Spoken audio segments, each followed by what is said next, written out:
Ladies and gentlemen, we are back, rooted and booted and ready to go. Ultron rises to the skies, just like Groot does in this clip, featuring Iron Man and a little bit of Bucky Boom Boom time. Are you ready for the boom?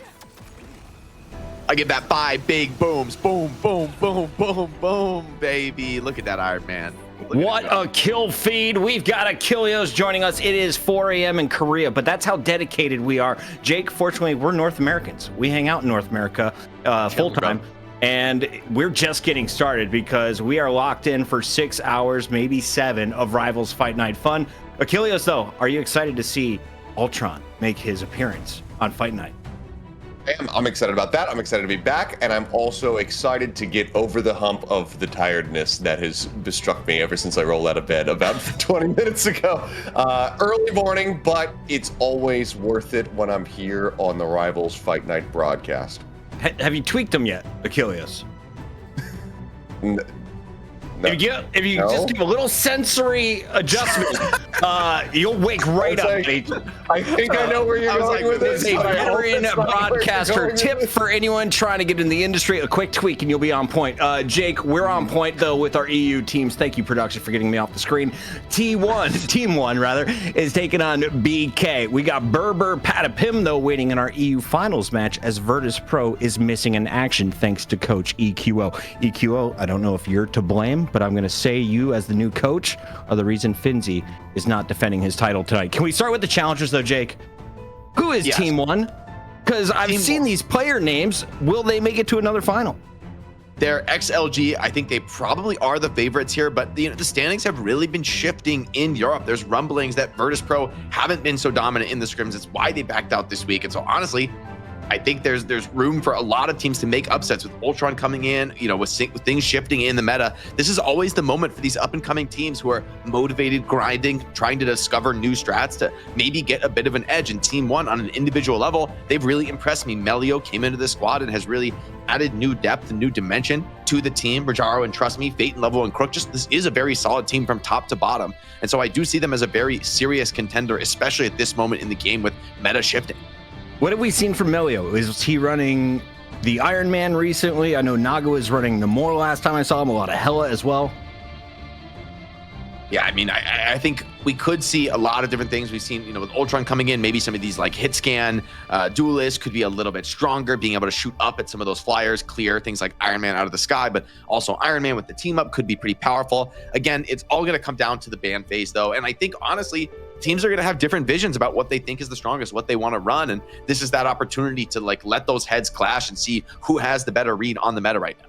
Trust me, one of my favorite vanguards to watch. He will be playing for Team1 tonight. Their opponent, Achilleos Blood Kariudo, aka Team BK with the butterfly symbol. Talk to me about this squad. I mean, I'm the wrong person to kind of throw this one to. Just read the names. Read the names. That's what I do. Oh yeah. Layla's. We got a crazy kitty up in the business. Crazy kitty, Gainer, iMonkey, which is like a digital monkey made by Apple, I guess, and then Kath, and then Zenny. And Kath. What timeline do we have to be on, and how far into the future before Apple is just like, we're going to develop the iMonkey electronic monkeys? Yeah. I mean, it could be coming. You never know. You never know. Apple does not discuss unannounced products. It's not a spoiler. I would buy that instantly. It's happening one day. Gainer rocking the Emma Frost. We always ask our players, what's your favorite character to play on or off the competition field? And they get to choose. You can see we could potentially have Wolverine showdown. My guy Tanuki is waiting in the finals for Berber Patapim. Can Crazy Kitty help him get there? I wouldn't mind that. I wouldn't mind that with a Wolverine showdown. We got plenty of that in NA when I was casting 2 weeks ago, but I always happen to come in when it seems like we have some kind of complete meta shift or some other kind of shift. Like we throw you right into the fire. It's like, all right, here we go. We got Ignite Draft. That's something new that we're gonna have to deal with, and no one in the chat's gonna realize what's going on. So they're constantly gonna be asking questions as far as like why someone's playing something that's banned. This week come in, it's like, all right, Ultron's in.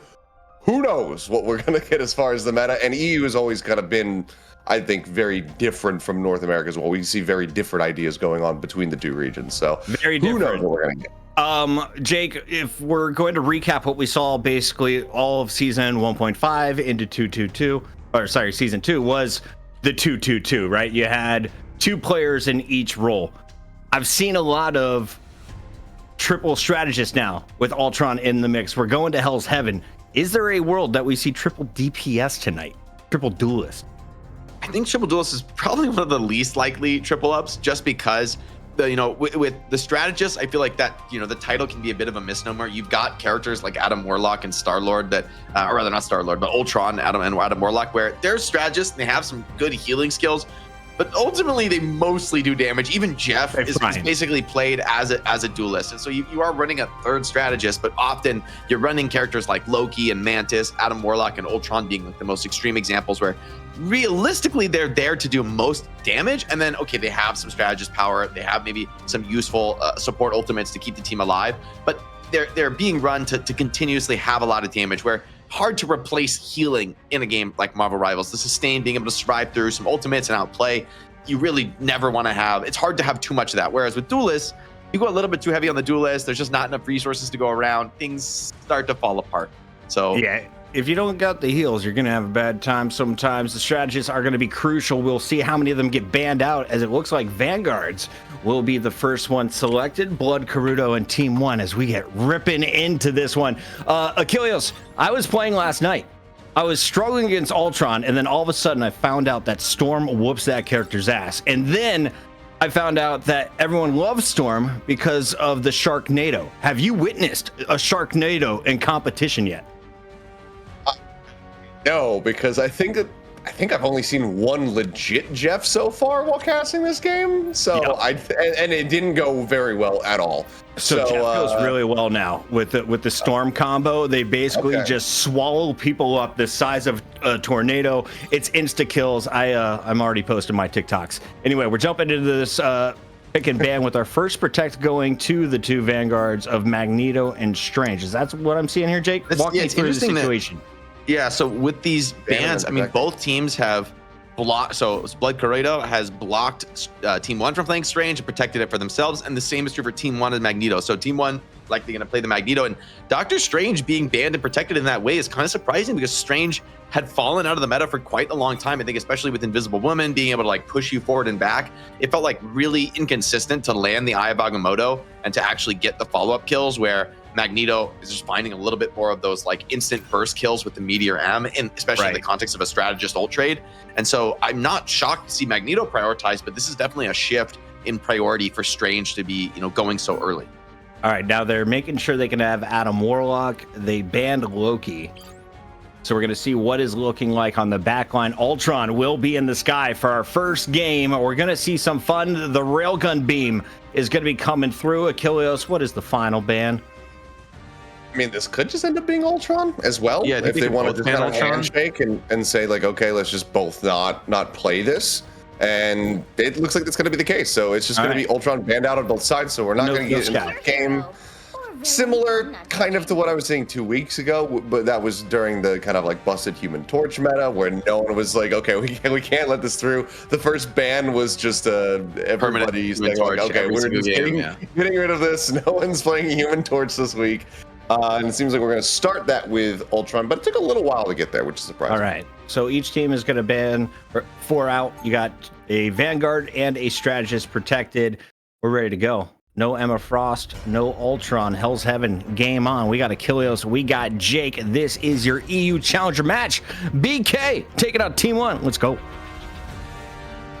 Let's go indeed. Let's see who's going to be able to come out on top of this one. Both teams going to be challenging for the top spot this week, as they don't have to worry about trying to go through Virtus Pro. That has just been indomitable in the top spot here in EU.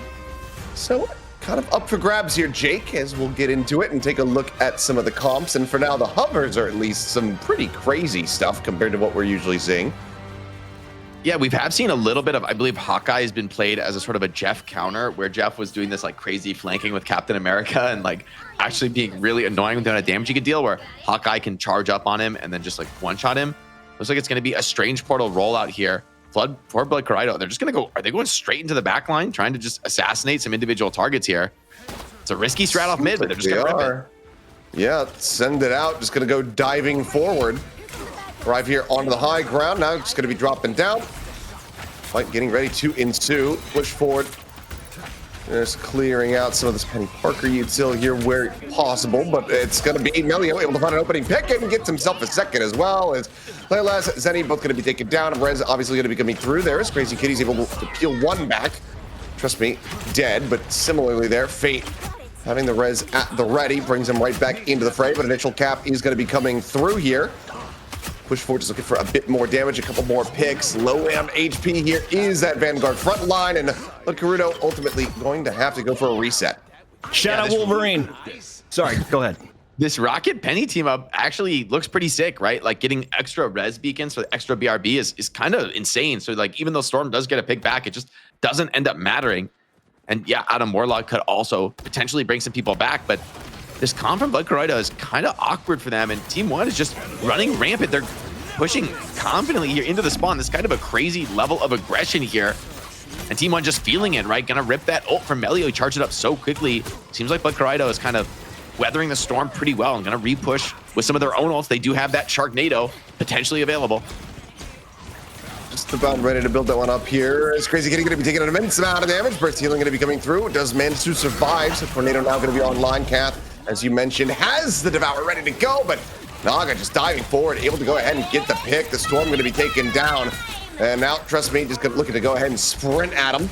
Spot of time, as you heard it, and Melio again coming up with the goods. Back-to-back kills once more going to be found as Naga gets the cleanup, and that's going to be yet another reset. So ults aplenty available here for Blood Kariudo, but just not able to get into position to try to invest them. Dude, they just can't walk up. They're getting surrounded, hit from all sides. I saw level 1 Crook on the flanking Luna Snow. It's absolutely ridiculous. And just pumping damage from this Hawkeye, who looks pretty much uncontested. There's the first kill from Majaro, taking down Katten. Jesus, Blood Kariudo are getting blown out of the water here. This is merciless from Team1, shoving them into the spawn door. I don't even think you're getting a touch. Yeah, touching the spawn door challenge completed. Like you said, how do you even, how are you even winning the fight? Get back? I don't think they can. It's just going to be a 5 ult carryover into the next round. That is perfection off the rip here from Team1. What an opening volley. And I mean, Blood Kariudo are going to be scratching their heads, and they need to make a quick pivot here, it would seem. Dude, it's interesting seeing Hawkeye coming back in, because Hawkeye has, for me, always felt like such a crazy pub stomper character where, like, I feel like I could just play Hawkeye and just one-shot everybody. And you know, it really wasn't being played at the highest level. I think maybe due to the prevalence of Dive, being able to assassinate the Hawkeye and really punish him. But him and Magneto are just doing ridiculous damage in this game. 5,000 for Magneto, almost 6 for Hawkeye. Building up towards that second ultimate. Yeah, you have all your ultimates more or less online for Blood Kariudo, but they are just getting crushed in the neutral game. They had these ults for quite a while in that first round. They just couldn't deploy them. They were being harassed too aggressively from all of these flank angles. Gentlemen, as we should point out, there are some new team-ups. Melio, of course, teaming up with Luna on that Hawkeye. He's got his frozen shot. And then we have the Penny Rocket combo, who has been the bane of my existence in Diamond. If you guys know how to deal with her, let me know. I hate her. I ban her every single game. These new team-ups, right? Like, they really shifted the meta. Run at her. Yeah, another strange portal coming in. And such an early usage of the bubble from the Hulk is very defensive from them. Team1 already reacting well to this. And I mean, Blood Kariudo, they're just trying to be defensive. They're just trying to heal each other and stay alive, but it just doesn't feel like they're able to get in and catch anybody. They're too scared to push any of the flanks. Team1 is just hitting them from all angles. Trust me, may have overextended though. Taken there, but they are able to go ahead and get the sustain coming through as Crook sends out the ultimate. Melio similarly able to do that. Just looking for some neutral picks here. Can't find anything. Crazy Kitty sending out the Tornado. This HP bar is getting tagged up there. So Crazy Kitty is able to find the kill there. Crook going to be taken down, but the trade comes through and the Reds is out. Fate bringing that Luna right back into the fight. And for now, it's going to be Blood Kariudo operating down a player. Monkey popping the ultimate. No HP bar able to go ahead and get that back up to full. Trying to sustain Naga. As the overshield popped and does manage to go ahead and find the kill to go ahead and get that health locked in, gets the confirmation there. Trying to stay alive, dancing around, ends up falling to the wayside. It looks like Blood Kariudo is going to be able to find their first solid little team fight victory here as, their stun up just going to be coming through there. That was sick. The Hulk's capture there, the iframes allowed Blood Kariudo to cap and even, I believe, cancel the Penny Parker ultimate. So trust me, lost him that ult charge, and the clock is starting to tick up here for Blood Kariudo. The Team1 are just they're just coming right back into this. They're just like absolutely no respect, just retaking. And more ultimates are coming online soon. You really only have the mass res from like Kariudo. It's pretty hard to use that when you're so on the back foot. Now Hawkeye just pumping damage, and it feels like Team 1 are just going to snatch this fight right back. Yeah, the dive for it. I mean, iMonkey just going to get popped right back into the banner form, and they're not going to kill him. Yeah, I was going to say quickly get cleaned up because the flip is there though. Team 1 have control, so that's just going to be an added little bit of stagger there onto iMonkey. Looking to reset. He needs to run out. He doesn't understand what they're doing to him. Oh no, he's just getting bullied. Yep, it's pretty brutal, and because of that, that's Team 1 basically just completely negating all of the cap that Blood Kariudo got. So the lead is no longer there. They're taking the lead. Team 1 back in control. Ults dumped on both sides. I'm curious to see how this next fight goes through because both teams are dangerously close to having multiple ults online. Blood Kariudo, though, needing them a bit more as double stun out. You see Penny Parker now just kind of getting into the back line, setting up that web. The dive forward coming through here alongside Naga, who has that ult popped. He's looking for a target. Looks like he's going to make a quick little exit, though. Slides back in with the rest of the team. Doesn't want to overextend. Cloak and Dagger ults Sports in a very defensive position. Now the Amplifier comes out from Fate, starting to pump the damage in. Penny Parker hasn't even deployed the ultimate. Rajaro still already finding picks. There's Naga with another. And once again, Blood Kariudo just getting cleaned off the map. Penny Parker wants to win this one out comfortably, and you got the self-res on Adam Warlock, but there's really no hope for that. And once again, bro, this is brutal. You got to get off Hulk, bro. They're doing nasty things to you. I mean, it's just surrounded, not dead. Boy. He doesn't know. You got to run out, man. That's the only thing you can do in this spot is just try to run away to your teammates so they have to kill you. But he's not. He doesn't realize that, so he's going to get mega stalled every time. Well, still waiting to respawn. Now able to come back into this one. Crazy Kitty going to be tagged down to about half HP, being focused, stunned, and dead. Trust me, able to go ahead and confirm the kill. The tornado not to come through. Not in this fight, not in this round in all likelihood, as iMonkey Ken is immediately picked off. And Team 1 looking for the 2-0 portal setup to try to get themselves over for the touch. It's just going to be a hair too late. So there you go. It's going to be a 2-0 start on Hell's Heaven, as we will see Team 1 smash their way to victory. All right, we need to see a very different ban phase out of Blood Kariudo. They just got worked over. New meta from Team 1 looks incredibly dominant. Belio getting a lot of mileage out of Hawkeye. That team up being leveraged to great effect. Same for the Penny Parker and Rocket. And Rajaro on the Magneto just delivering. I mean, I see why they prioed so heavily, getting that first ban, first protect. I mean, he's almost top damage in the lobby. 0 deaths. Magneto just pumping DPS in this fight. And the triple strategist setup just falling flat for Blood Kariudo. I mean, I really just am struggling to see the vision of their comp and like what they're trying to accomplish. This is just an incredibly one-sided map 1, which really is going to put a lot of confidence in Team 1 going into the rest of the series. For Blood Kariudo, it's you can change a lot strategically and adjust with the ban phase in the next couple maps, but man, I don't think you can fix the mental devastation from map 1. This is a comp loss right here. Chat was saying, are they throwing out a clown comp so they're not giving up strats for Ignite? I don't think you're doing that this early, not in a game 1. But what is the thought process? Because I'm looking across for team ups. There's not a whole lot of chemistry amongst those 6 characters. Yeah, it's just like what the Jeff and Storm. I mean, I guess I just even like using team ups, right? Your comp need team ups, but it also needs to actually make sense strategically. And so like you look at this Team 1 comp, and they're basically playing to surround and poke the enemy from all sides, right? Like they're playing to harass with the Penny Parker on the back line, for Hawkeye to get in there, for Rocket to be evasive and, you know, being able to pressure somebody from the side angle and then run away with all his movement skills. Similar story for the Luna Snow as well with her skating. And so they're trying to just hit and run from all sides, where I just don't see what the vision is for Blood Kariudo. Like their plan is to walk on the point, but where's the damage coming from? It's like Adam Warlock and Storm. But those heroes don't do that well when they're being flanked and surrounded, right? Those are heroes that want the game to be controlled and front to back, and they're just pumping damage to a single grouped up cloud of enemies. But you're not getting that at all from Team 1. Let's take a look here at some of the highlights. Emilio setting the tone on the Hawkeye. It was a clean first round for Team 1. Blood Kariudo, it looked like a nice start to the second round. That was about it. If you're looking for highlights, they were few and far between, simply outslayed. I'm looking at the eliminations here. Your top final blows. Crazy Kitty on Storm dropping 2. That's a rough game, Achilles.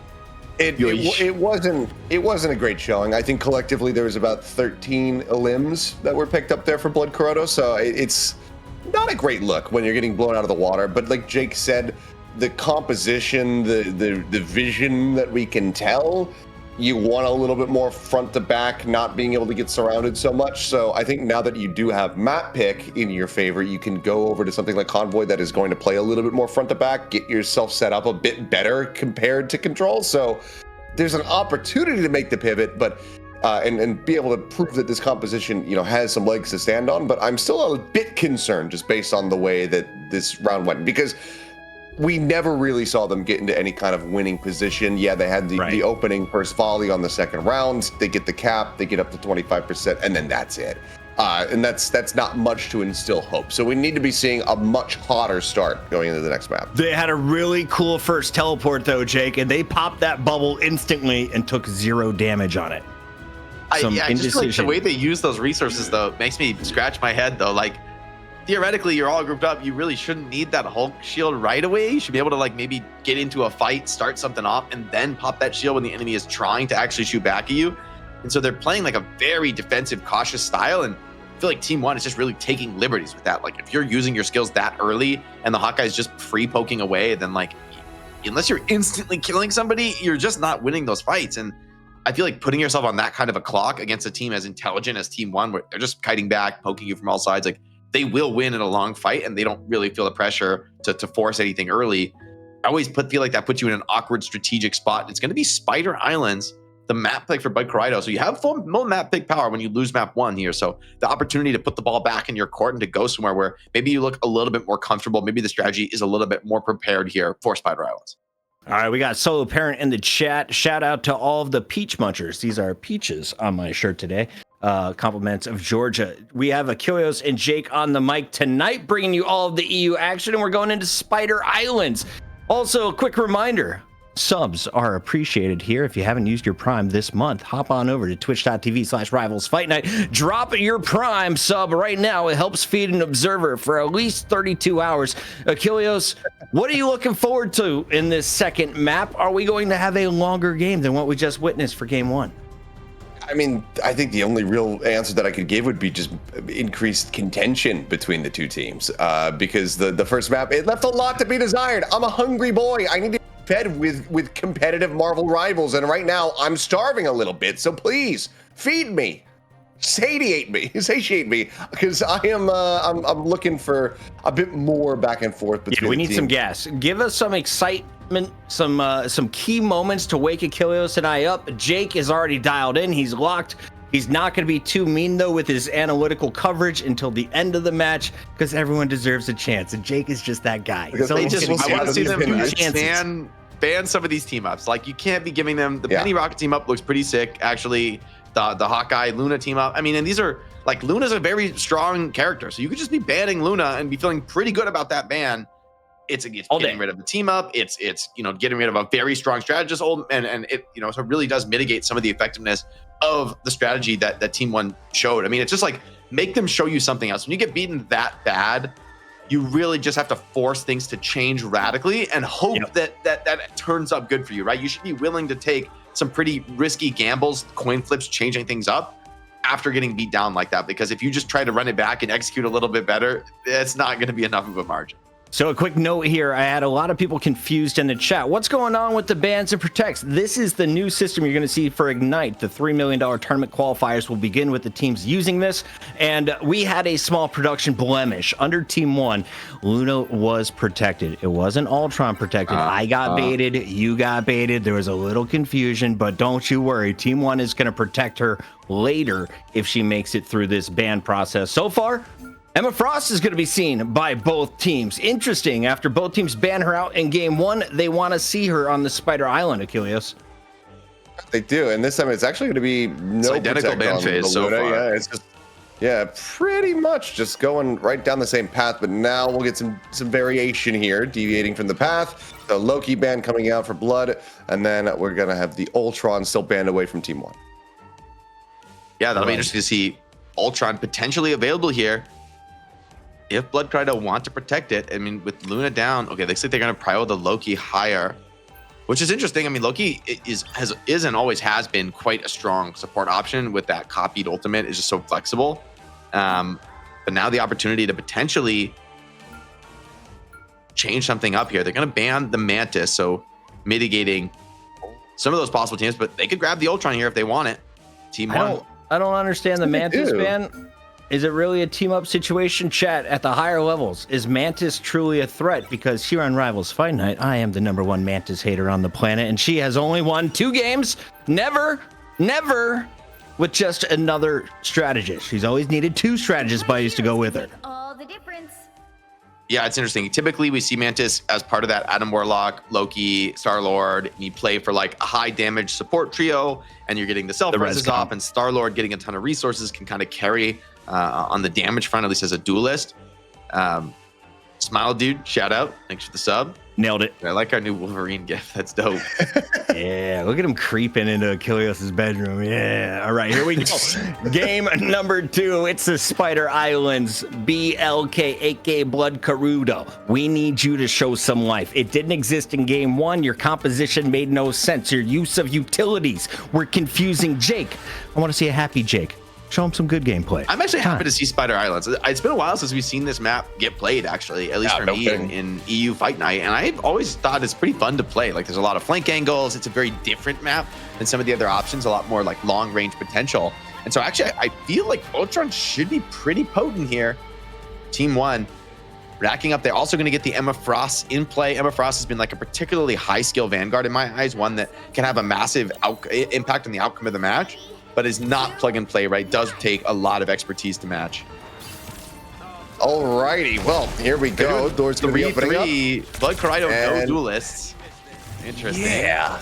I'm skeptical, but maybe they'll be able to hold this one down. They're trying to like hold this high ground, but they're just getting pummeled from above. I mean, Ultron, there's no one to shoot back at the Ultron. Yeah, I mean, he's a free flyer. You've got Naga on Star-Lord as well. I mean, it's just gonna be damage from every single angle here once and more. Just send the raccoon up there. You can do it. Okay. You got this, buddy. Well, the #1 Mantis hater, not going to be liking that. First kill does go through. Is Crook able to find one? Then he's going to be taken down. Kath now going to be falling to the wayside as well as Naga finds the Invisible Woman, and that should just be the cleanup coming through as Crazy Kitty cannot stay alive, and the rest of the team is not going to be able to exit back into the spawn room doors. So it's just going to be a very solid opening little volley here once again as Team 1 fighting their way out and getting that push started. It's actually kind of an interesting comp from my perspective for Blood Kariudo, because they're just going to run it down on the cart over and over again and run the clock down with this triple tank, triple strategist setup. That is legitimately a pretty strong way to play. Like, it's going to really burn over a minute. Yeah, they're going to, even though they might lose these fights, right? If they win one fight on first point, it could kind of turn into a full hold. And now the trade's coming in 1 for 1, and another kill for Blood Kariudo. This is pretty powerful, but commitments come in from Team 1. They self-res back into the fight and are going to pop ults. So it should be another cleanup. But remember, every second counts with this strat Blood Kariudo are playing. They don't really expect to win this fight. They're really going to commit, I think, on the final fight of first point. Yeah, this one a bit faster on the cleanup here for the side of Team 1. The res really changing the tides here, changing the pace of that last one. But still, half the time bank going to be remaining as Spider just starts inching forward. I like Team 1 are just playing forward here. They know that the touch is going to come in no matter what they do, so they're trying to take the fight in the spawn here, and it looks like Blood Kariudo just were not ready. Rude. And that's the ultimate as well from Layla's here, just to try to turn the tides of this aggression, but it's just not going to find really any purpose here. The cleanup is just too swift from Team 1. Really solid kills going to be coming through. I mean, the dupe is going to be up from Zenny, going for a copy. Not sure exactly where yeah, okay, there you go. That's going to be the copy coming out, but it's not going to lead to much as Gainer is just going to end up getting taken down, and ultimately it seems like this push should get completed. Recap on the cart.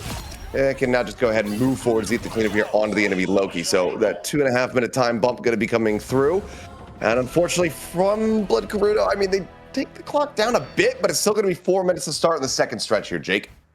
To make this strat work, you need to be winning the fights at the end of each checkpoint. That's like what the whole concept of the strat is.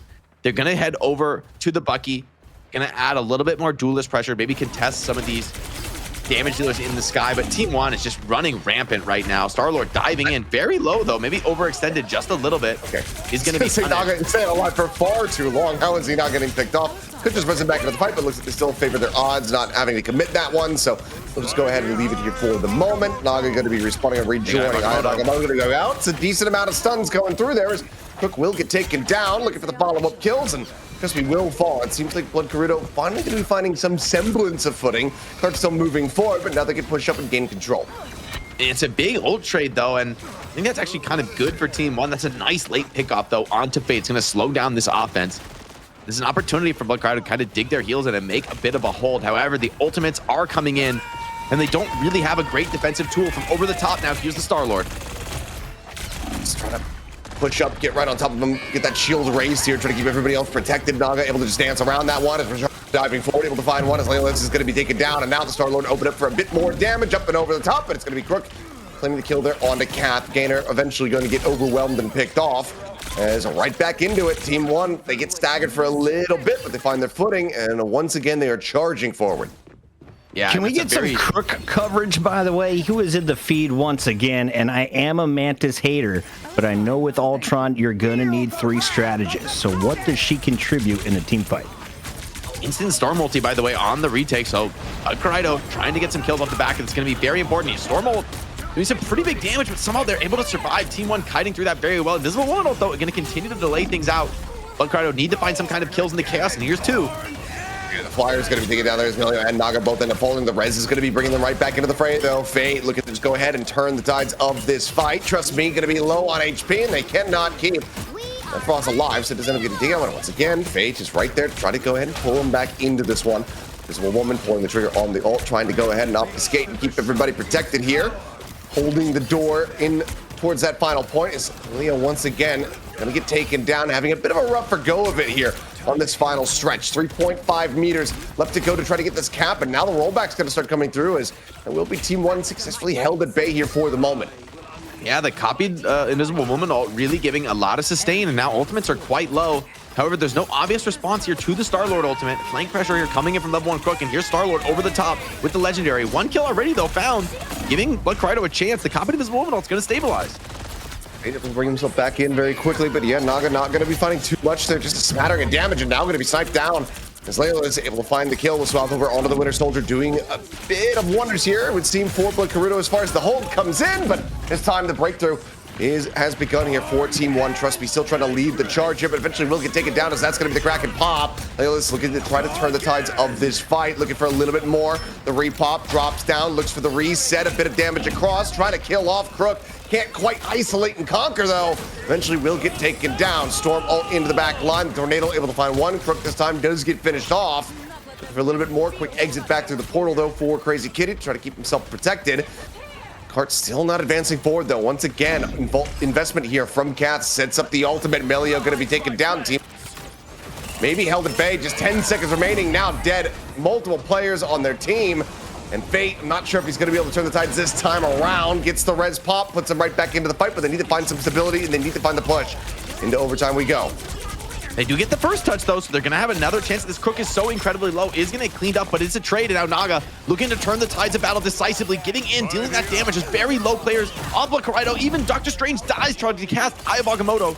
Naga managing to snatch this one back. The massive Adam Warlock res seems to have been enough there, and that ended up being way more clutch than you would have thought. Coming into map 1, coming into how this round started, but Blood Kariudo really digging their heels in, making a pretty solid defense, running that clock down to overtime. The OT, but the cap is there, so now down to the final minute and a half. Last stretch. Likely going to be one of the more difficult stretches of the map here for Team 1. We'll see how they do fare as Crazy Kitty's able to find 1. Crook going to be dead off the Ripper Jar, getting an immense amount of damage. Going to have to make an exit, try to stay sustained. Melio going to be popping a Wrath here. Layering in that damage here from above, but ultimately kills not quite going to be found. Just looking to try to tuck back, but still out into the open, and Leolas is able to go ahead and collect the elimination. Yeah, Leolas has been pretty huge here. Getting that regeneration domain. Once the Emma Frost ultimate comes down, he's going to be able to cast that ultimate if he wants to, putting huge damage here on the cap. I think this is going to be a hold. This is big for Blood Kariudo. They're able to get that fight win without popping these key ultimates, and the Invisible Woman copies have been really potent. Looks like Melio is going to go head over to the Hela, try to do a little bit more long-range damage. Fate over to the Sandies. They're going to drop that triple strategist setup, just going for more raw damage. Yeah, we're just about to have the Adam Warlock res online as well, so we'll be sacking a bit of that percentage there. Just trying to get the cloak involved into the mix. A bit of a flank angle here from Milio, but Trustbeak going to be dead on the front lines, as is Naga, trying to match on that Winter Soldier. Also to the wayside as Layla is very much finding their footing.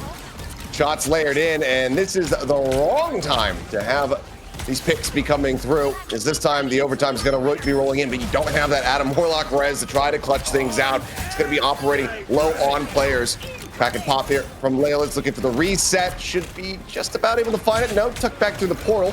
Keeps you protected for the moment as Trustbeak goes diving forward and will be a little bit isolated. Sustain starts coming through. Be able to keep him alive. Milio finding ones, then he's going to be taken down. Fate pops the ultimate here to try to keep everybody alive. Layla is for now. Works back down the ramp. 3 peaks. Crook going to be taken down.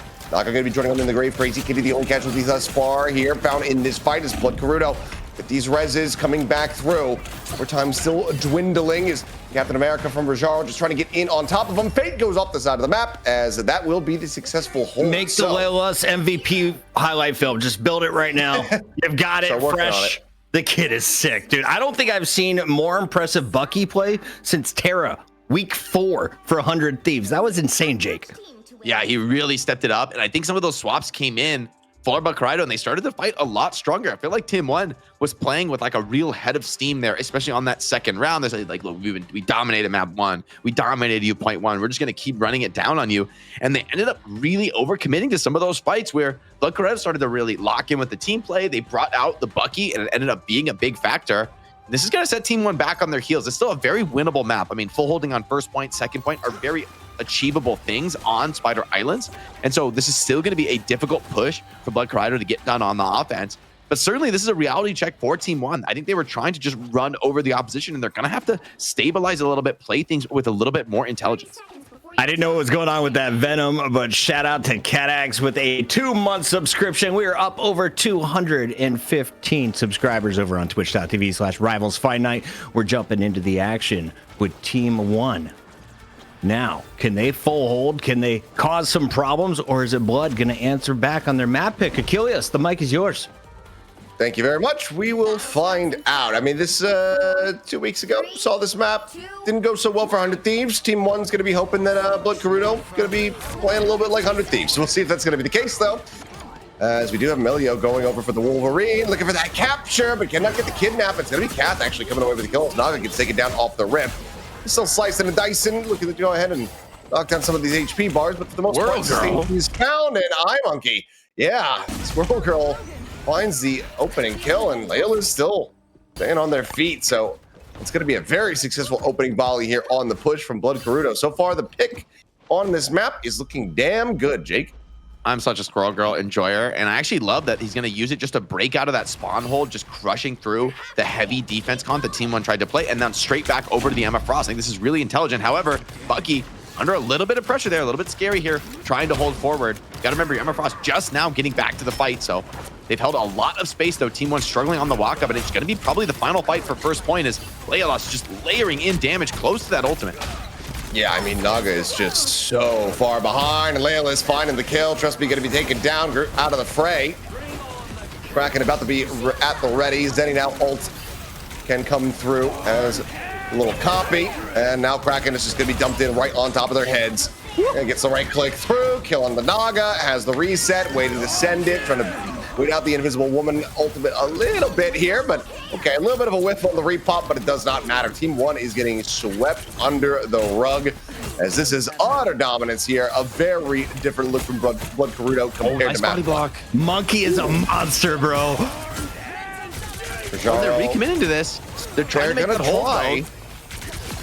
They got out into the fight. And, yeah, I mean, Eye Monkey's fighting well. Cat pops Invisible Woman ult, and they're cleaning up now. It's just, yeah, the Naga, a little bit too desperate there, going for that Kraken impact, but the team just was not alive. And that's the dream start to the map from Blood Kariudo, finding and settling on a comp that's, I think, a lot more standard, right? With the Loki coupling the Invisible Woman, they have, you know, those invisible boundaries make them so potent, fighting on the payload and just forcing the team to the objective where they're able to be the most dominant. And ends up being a heavy ult dump. Naga is going to head over to the Iron Man. maybe dueling in the skies with that Storm. I tend to think Storm is maybe a little bit favored taking that sky fight, but maybe Hella on the ground can turn the tides in that one. Not going to be seeing the team up, though, because Milio's still sticking to the Hella, so it'll just be Naga trying to see what he could layer in. Obviously, still somewhat risky, especially given the shots that Leonis has been layering through. That Iron Man can be at a risk of finding what Kitty going to be taken down. Cat going to be swiftly dealt with as well. As okay, it's like a bit of a flood fight. Team 1 just spilling forward, getting in on top of Blood Kariudo. They're swiftly able to go ahead and wipe them. But there is still 3 minutes, 45 seconds in this time bank with the cart just about halfway through the beat stretch of the map. So, Blood Kariudo, no need to panic quite just yet, as they will reset and come back into this. This is a great spot for Hella, though. She's going to have that free range, just throw down damage on the walk-up. Hella Unleashed just popped to zone away some of the attackers. Yeah, zoning ultimate, not going to be the biggest impact. Yeah, not typically the strongest ultimate. Maybe thought some of that spam pressure was going to come in, and a nice pull though. Anna, trust me, gets caught very deep and is maybe just going to be dead for that. It's a great catch there. Invisible Woman, Emma Frost going together to combine. They're going to pop the ult and try to just double down in the spawn, taking that fight to the opposition. But Blood Kariudo looked very comfortable here. Yeah, I mean, Naga, I'm not sure what that pathing was. He just dove forward through main, trying to take the fight to him, and just basically offered himself up on a silver platter. I think he might have even had a cancel there on the ultimate. Gets a reset down to 55. As I think he was just trying to get an aggro point-blank dump of the ult, but cannot find it. Ends up getting cleaned up, and the call to engage there from Team 1 leaves me scratching my head a little bit. I mean, Blood Kariudo, stacked deck at the moment. So once again, charging forward, 2.5 minutes left in the bank with 4 ults at the ready. Yeah, and Blood Kariudo in a great spot here to get this one over the line. Remember, they don't have to push that far into third here to secure the map on Spider Islands. Eye of Agamotto goes in, pushed away by the Invisible Woman. Now, turning onto the flank, trying to deal with that Hella, who's in trouble. Has used the bird, but a big pull in, pulls the cloak and dagger away, but she slips back in to the invisible boundary. Maximum pulse goes wide. Blood Kariudo starting to get a bit of an edge in this one. They have that Kraken impact when he's ready to deploy it. Sends it out, trust me, immediately going to be taken down. Just looking for the resets here as Rajaro will get cleaned up, has the repop if necessary, but it seems like will not really need it. Sends it out just for funsies, as that is the cleanup, and that is going to be the cap. 3 minutes 23 is what Team 1 need to persevere through if they want to move up 2-0. Otherwise, Blood Kariudo just going to be looking to tie things 1-1 very swiftly here. He's looking for one more hook pull in here. Could be devastating. You don't have much map to give up. Some of the pickups have been fast and furious here. Blood Kariudo putting a lot of pressure on the walker for Team 1. Melio's been relatively quiet on the Hella. See if he has an opportunity to maybe get out to a wide flanking angle here. Torque is going to head over to the Ultron, getting that Naga team up, trying to defend this last point, but 3 minutes on the clock. A lot of opportunities for Blood Kariudo. Looking for the pull, can't quite get it. Drop down to low ground from Trust Me. Eye of Agamotto at the ready, getting tagged up. Is Melio able to find one? Zeddy going to be taken down here. Solid way to try to start the hold for Team 1 as they look for a little bit more. They don't want to try to commit too many extra ultimates here, but it looks like Trust Me will eventually go ahead, pull the trigger on that. Looks to just seal the deal, guarantee the team fight win, guarantee that they have a bit more time to play with. Ends up working a treat for him. Still 2 ultimates to work with. Maximum pulse nearly online as well for Naga. Just before this game goes wrong, want to point out the team without Mantis is doing better. Go ahead. True. But trust me, I think that is kind of a wasted ultimate. You would have loved to have Eye of Agamotto here for the walk-up, but now it's going to be Blood Kariudo with the advantage on that ultimate front. Trying to forward hold as aggressively as possible, trying to make space, but trust me, so incredibly low, needs the heals. Okay, but the picks, they come in quick enough for Team 1, and this is, okay, Melio on that flank angle is just feasting on the walk-up. I think Blood Kariudo may need to take a different approach. They certainly need to have some kind of an answer. Hella up here is a huge problem if you're trying to push down main. Yeah, back around the corner, and obviously has some exit tools, can just go ahead, take the Crow, join in with the rest of the team, and then go into that as a death if need be, try to buy some extra time and space. Little bit of a flank wrap around though, but Naga does have this ultimate at the ready. This could be a dangerous choke to try to push through. Big kick now online, and that's going to be, Trust Me, taken down. Huge pick to be coming through there. His fate similarly will fall. Eye Monkey is just wreaking havoc. Not as a death, not going to be meaning a damn thing here at this range. It's just not going to be consistent enough damage to really find that much value. Milio only able to clean up one. Narrowly does manage to make an escape back up over onto the high ground, but the cart once again is going to be pushing forward, getting closer and closer to that box of victory. Portal out of here from Trust Me. Naga going to be taken low. See. Touch is there. The cart going to be locked in position for now, and Leolus fells the Kraken, not to be seen in this fight. Big damage from Melio. They're gonna pop the invisible boundary as well. Hold on, this could be a very risky commitment here from Blood Kariudo. They only have 4 players alive. The Cloak and Dagger is allowing them to continue the fight here in this position. Gainer looking to find something, trying to find some kills, but seems like Team 1 are just in a full surround, hitting from all sides. The Cloak and Dagger ticking away. It's Strange trying to go off the map, trying to get the reset, and it's gonna be down to one last offensive fight. I feel like Blood Kariudo committing that invisible boundary was a big mistake there. Like, that's one of your most potent ultimates. Now you're coming into this next fight at a massive disadvantage. Yeah, I mean, you're looking at 3 ultimates here. Naga can build up another one there, get that pulse online very quickly with the Iron Man as they try to push their way back forward over onto the card. 17 seconds remaining.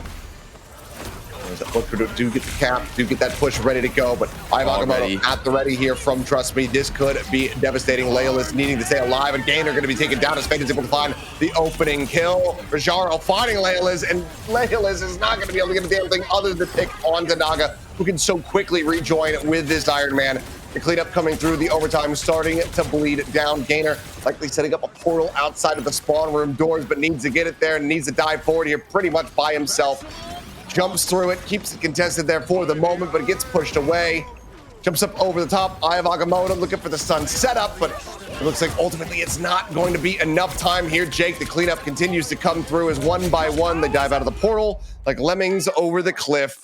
The hold comes to fruition. Dangerously close there was Team 1 to dropping this map and having a tied up scoreline, but instead they will be moving up to match point, 2-0 in the lead. Even if this is a 3-0, I'm not mad. We got a great map right there, Jake. Where did it fall apart at the end? That was a heartbreaker. I feel like they just maybe overcommitted a couple of ultimates in the previous fight where, you know, both teams are honestly throwing haymakers and dumping some questionable ultimates. I think they really both felt the pressure there in that map. It was incredibly close. I feel like Melio on third, you know, finally found his footing on Hela, started to consistently produce those kills, became a real problem, finding a lot of opening picks before the ults even came out in the team fight. So it really felt like, you know, very awkward for like Kariudo. It's like, do you commit? Do you try to dump ults and bring it back from a 5v6, or do you just back out a reset and eat like a heavy loss on the clock? It's not an easy decision, especially under pressure in game time. But it's not going to get any easier, right? You're down 2-0. You need to run it back with a clean 3 from here, Blood Kariudo, and they're going to need quite a bit of poise and intelligence to be able to make the right decisions there under the pressure that they'll be under. Chad was kind of surprised, and so was I, that at the end, Team 1 goes with just a dual strategist with Ultron in the mix.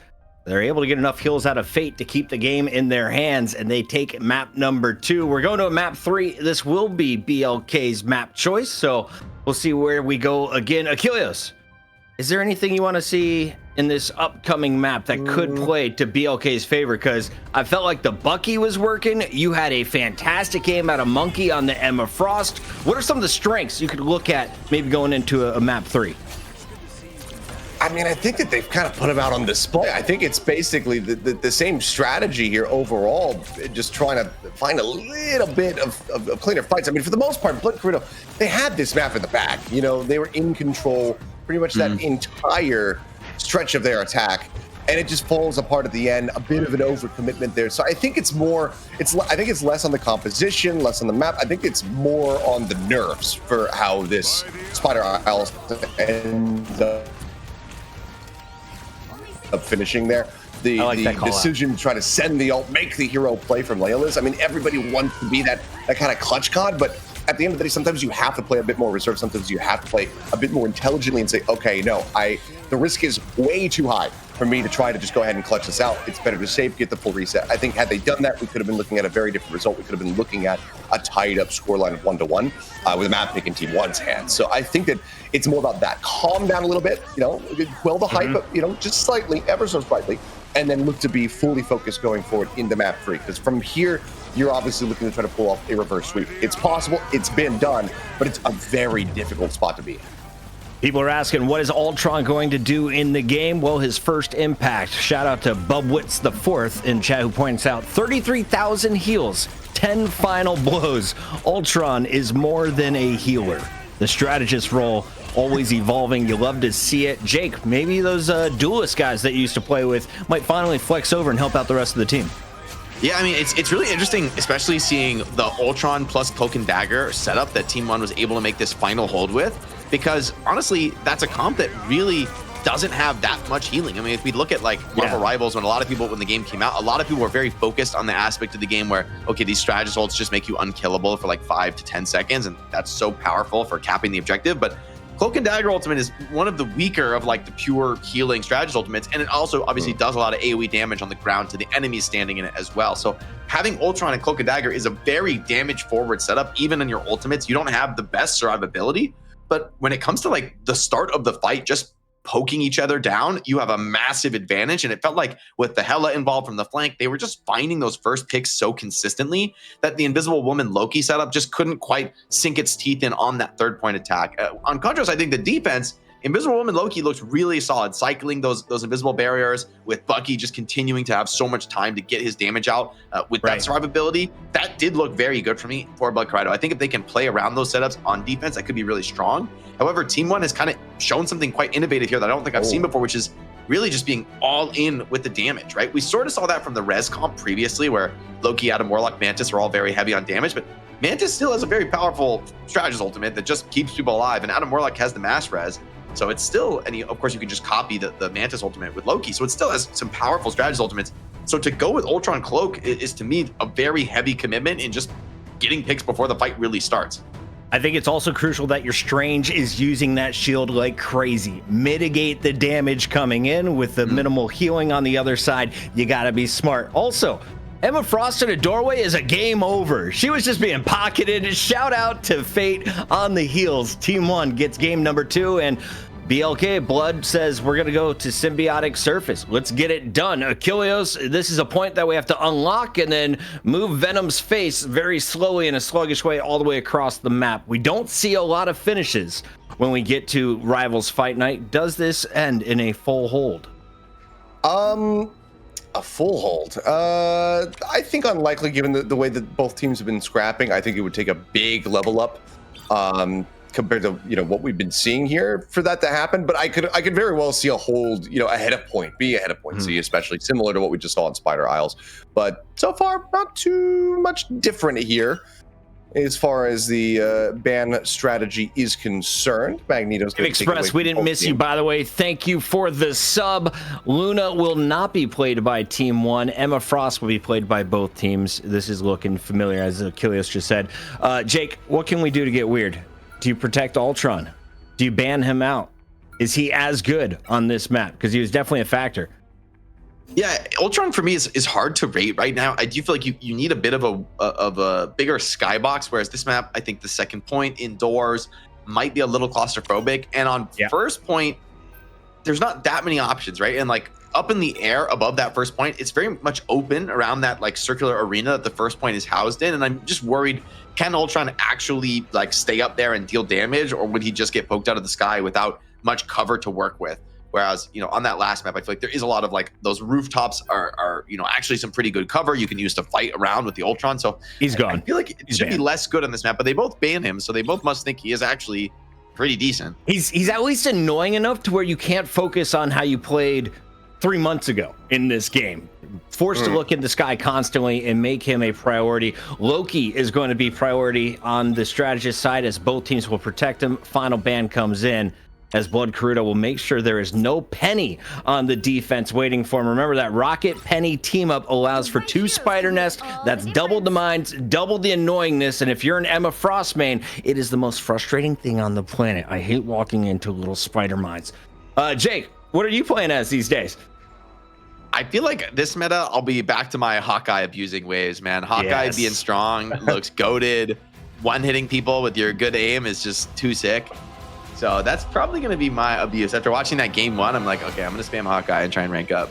Yeah, I think it might be something that we see as well here to start on the defense at least. Man, it could be good on this map, right? And well, the Lunas have been banned on both sides, right? So maybe it's so you don't have your stun arrow, which goes through shields. I was told it goes through some of the minor walls, but without that, you have a whole team charging your face. We haven't seen a ton of dive. It has been poke in game number 1, the brawl in game number 2, game 3 loaded up with Team 1, 1 map away from playing for $1,000 in your championship match. We go to Achilleos and Jake on the mic. Alrighty, well, this could very well end up being the final map of this series if Team 1 is able to find success once again. We'll see how they do fare, though, as we get ready to open up the gates. So, yeah, I'd say overall big pivots here. I mean, once again, going to be seeing that Captain America coming through for Rajar. Most Captain America I feel like I've seen in my Fight Night career here, Jake. And I mean, Team 1, this is a very classic setup with the triple strategist, Star-Lord, Emma Frost, and Cap is maybe a little different than some of the other options we've seen, but just the being able to resurrect in these fights means you might take a lot of deaths, but it doesn't necessarily mean Blood Crider are going to win. They need to have a very clean fight and not give up any kills because the reses are going to be absolutely devious from Team 1. Soul Link already used, though, but a lot of pressure being put onto the defenders. There's a very fearless push coming through here from Naga. I mean, yeah, it does have the backing of the team, but it's pretty much leading the charge here as the Star-Lord. Trying to get themselves over onto the point. The Cap getting ready to come through. Crazy Kitty going to be taken down here off the rip, as that's going to be Melio coming away with the first blood. Up and over the top. Naga just wreaking havoc, just dumping damage. As, I mean, they're just completely zoned away. Is already 2 ticks surrendered over with less than a minute burnt here. Team 1 are just storming their way through this opening point here as Gainer's going to fall, and that could pretty much seal the deal on it. I mean, still, going to be sending out the ultimate here is Kath. Tries to buy a bit more time. Naga dead. They have double boundary, though. Double boundary should stabilize them for a while if they want to pop it, but then he just goes down, cannot get that ultimate off, it seems, and Team 1 just sweeping over, getting those ultimates online and able to just full send it with the copied Mantis ultimate there. And I mean, this is the potency of the mass res comp. It's not just the mass reses that allow Naga to push the limit on his aggression. It's also the fact that Loki and Adam Warlock do pretty insane damage. If they're able to take a high ground and start attacking the enemy and holding that position down, they're basically just as good as your Buckies and your Hellas in terms of the damage they can put down, the picks they can find. And with Star-Lord, Cap, and Emma Frost in your face, it's really hard to get to the backliners. Blood Kariudo, I think they need to gap close and deal with Adam Warlock, but look how much pressure they're under just trying to peek out together. Yeah, I mean, Gainer just trying to decide, like, you know, what do I do? Am I setting up the shield? Am I trying to, like, put some damage across? Like, what is the best strategy here is, trust me, okay, setting up the ultimate, gonna be trying to stay alive, eventually does get sustained, gets right in on top of the enemy team here. Do end up losing out on Naga, but in the end, looking like a bit of an equalizing trade there, as iMonkey doesn't manage to find Crook at the same time, but his advantage is gonna be there for the side of Team 1. And in the end, it is going to be yet another team fight victory. I mean, this is so damn swift here from Team 1. Not really missing a beat at all as Rajaro is just rude. Just running it down in the spawn right now. And like, there's strange portal here. Rajaro's harassing the other side of the portal. Can you even come out into this? Now you're off the cart. Okay, you're going to have to leave the portal. Full commit to this. Regeneration domain is down. But Team 1, they still have ults to spare. They're ready to commit. Over the top now. Rajaro's legendary. Yeah, and even Doctor Strange just doesn't have the health to stay up there in front of the Star-Lord. I mean, this is the Cap. There's just surely no way to try to come back from this one. That being said, Layla's just going to pick onto Fate. Need a lot more than that, though, as Rajar just sprinting around. He's constantly harassing. Jumps to the invisible boundary. Yeah, I mean, he's like a dog in a pet store, just constantly changing from one toy to the other to go for layering in damage onto absolutely everybody. 4 meters left to go, though. A little bit of a rollback coming through, but Zeddy going to be taken down to speed. On one, Kath will similarly die as the Gainer does come up with some solid kills, but iMonkey falling should pretty much seal the deal on this one here, as the Cap will come through. So 4.5 minutes for the final stretch of the map here. Jake, Team 1, still looking good. Yeah, and I want to ask chat real quick. Do we have a nickname for the T1 comp? I'm thinking the Tickle Team. Let me know. I mean, they're doing a lot more than tickling right now. This is painful for Blood Kariudo. You can die by tickles, Kilios. It can happen. Cap's got hands, man. And trust me, he's already going to rip the ultimate here, just pressuring the walk up, silencing some of those ultimate casts. I don't know if this is going to turn into actual kills. And Rajaro, yeah, we got a little bit too deep there. Trying to get a little bit too much done. Trust me, though, trying to strike right back. And this is creating a lot of space for Melio and Fate to really work their damage, getting it in. Now Naga finding some more. And okay, the full out aggression ends up paying dividends. Blood Kariudo sent back to the spawn when the cart's rolling through this whole time. And I don't know if it's going to stop at all. I mean, they are just sprinting this thing to the final checkpoint here, into that final cap. I mean, it's only been a minute gone, and they're so far along this home stretch. Layla's Crazy Kitty, the 2 ults noted at the moment here for Blood Kariudo. Is he about to have the dupe online, but value's just not really been something that has easily been found here for the squad. Trust me, able to find one as Gainer, just going to be taken out off the rip. Naga just free reign here in the skies, laying in damage, cleaning out clones. And just looking to Big absolutely pound there. I mean, yeah, Agamotto just wreaks havoc. Layla's finding nothing with the Goddess of Death. Finally was able to use the ultimate, but gets no purchase for it. This is going to be the cleanup. This is going to be the cap. Gainer cannot stay alive here with the Venom. There you go. 253 as Team 1 make it to the end. And this is, I don't know how you come back from this one, Jake. I don't know if it's possible. This is looking a little bit Jover, dangerously close to Jover, but I will say, I mean, the strength of Black Kariudo is when they're able to get the invisible boundary on the objective and they can like really fight it out, they're dangerously close to clutching some of those engagements with the double boundary. I mean, just so powerful, lasts so long, keeps you alive on the objective for so long, but Team 1 knows that strength, and so they're constantly attacking just on the walk up before Black Kariudo can even get to the objective, because once you pop that invisible boundary off of the objective, Team 1 just fall back. They start continuing to push the cart. If you leave the boundary, you're basically canceling your own strategist ultimate. And so honestly, they get really punished by that because they're continuously forced to fight off of the objective and pop ults where they're not able to defend that cap. And so Team 1, I feel like they really have a great read on how to play against this setup. And I'm just not sure what the adaptation is going to be from Black Kariudo. For now, they're hovering the Human Torch. Maybe that's a change up that could kind of adjust things here, but this is just a full court press from Team 1. They're hitting from all sides, playing with so much confidence, and this is a comp that plays to that strength, because even if somebody does overextend and die, there's a good chance they can self-res or just get res back in by the Adam Warlock ult.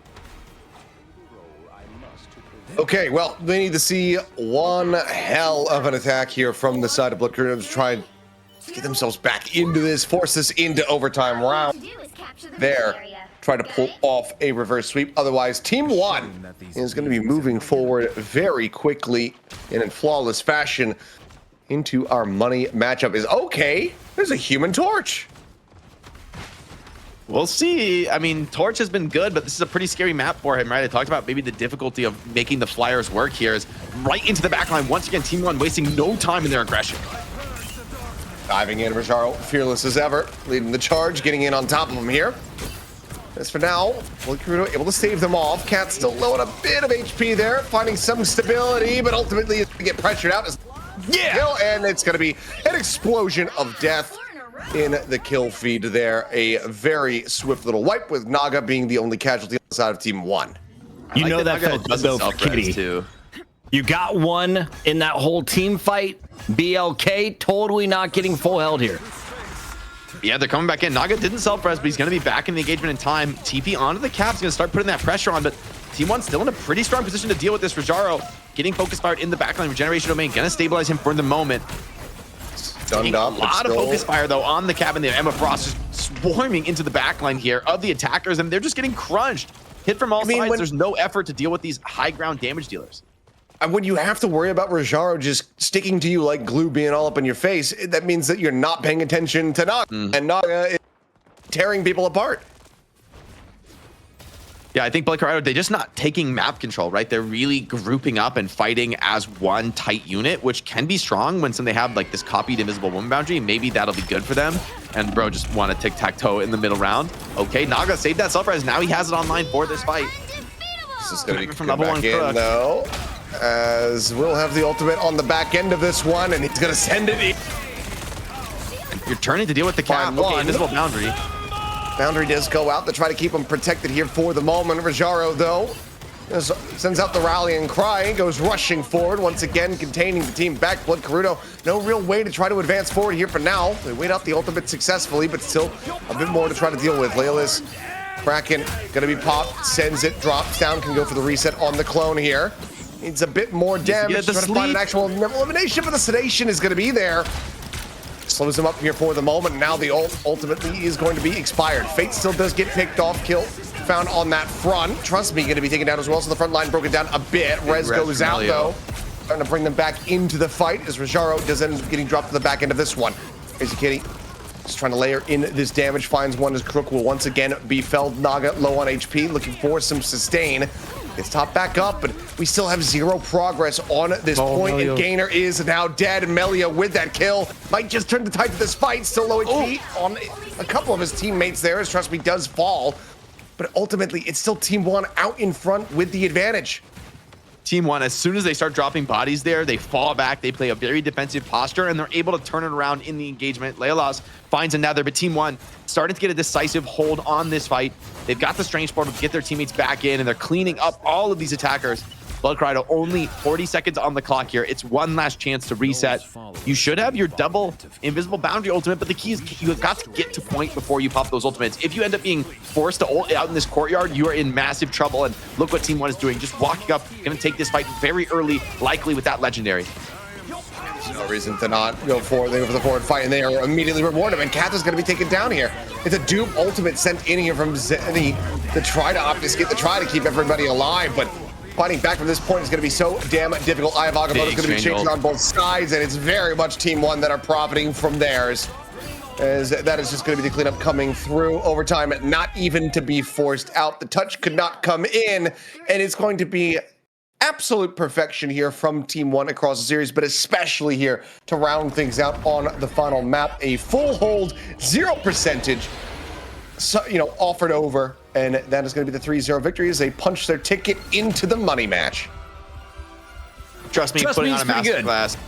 Rajaro as well. I mean, just the frontline pressure that you're witnessing from Team1. I like that when we're on these Kariudo POVs on the bucket because, man, he's getting swarmed. They are hitting him from all sides, full aggression. And meanwhile, that backline is just constantly dumping big range damage onto them.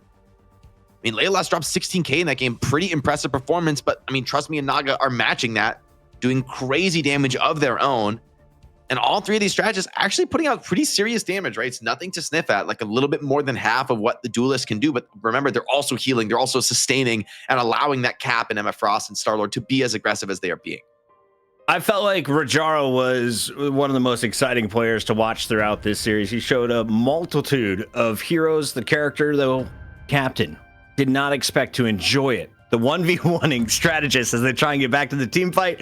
I'm here for it. Jake, how long will the Cap strat work in Rivals Fight Night? Because historically, through the first 13 weeks, there weren't a lot of Cap successes.